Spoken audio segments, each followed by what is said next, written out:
Are we about to relive the blackout of 2003? At 4:10 in the afternoon on August 14, 2003, the power grid across the northeastern United States began tearing itself apart. Transmission lines disconnected, generators lost stability, and entire cities went dark. Within minutes, approximately 50 million people across the United States and Canada had lost electricity.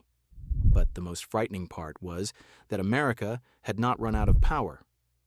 The collapse began hours earlier with a problem grid operators could not clearly see.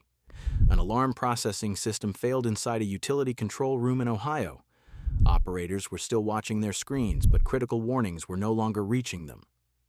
Then, at 3:05 p.m., a major transmission line sagged into overgrown trees and disconnected, forcing electricity onto the remaining lines. At 3:32, another line contacted trees and failed. 9 minutes later, a third line disconnected. Each failure pushed more electricity through a system that was rapidly running out of safe places to send it. Shortly after 4:08, the situation exploded into a regional cascade.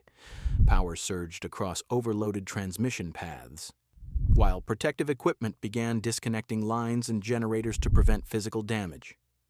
But every piece of equipment that protected itself placed more pressure on what remained. By 4:10, the blackout was spreading faster than operators could contain it. More than 2 decades later, parts of that story sound uncomfortably familiar. During extreme heat in July 2026, PJM, the organization responsible for coordinating electricity across 13 states and Washington, D.C., faced record-breaking demand, unavailable generation, and transmission constraints. In parts of the Mid-Atlantic, large customers were warned to prepare backup generators in case the grid needed immediate relief. That action was ultimately not required, but the warning revealed the same weakness exposed in 2003.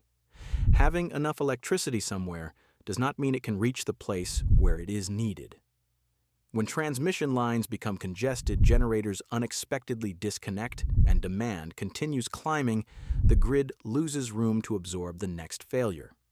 One power plant trips, one transmission line overloads, or one computer system stops providing the correct information. Individually, each problem may be manageable. Together and in the wrong order, they can create a chain reaction. So, are we about to relive the blackout of 2003? Not necessarily. Today's grid has stronger reliability standards, improved vegetation management, better operator training, and more advanced emergency planning. But stronger does not mean invincible. The blackout of 2003 proved that a power grid can appear stable until the moment several small failures connect. The real question is not only whether America has enough electricity, it is whether the system can deliver that electricity to the right place, at the exact second it is needed, before the next chain reaction begins. This is Power Grid Today.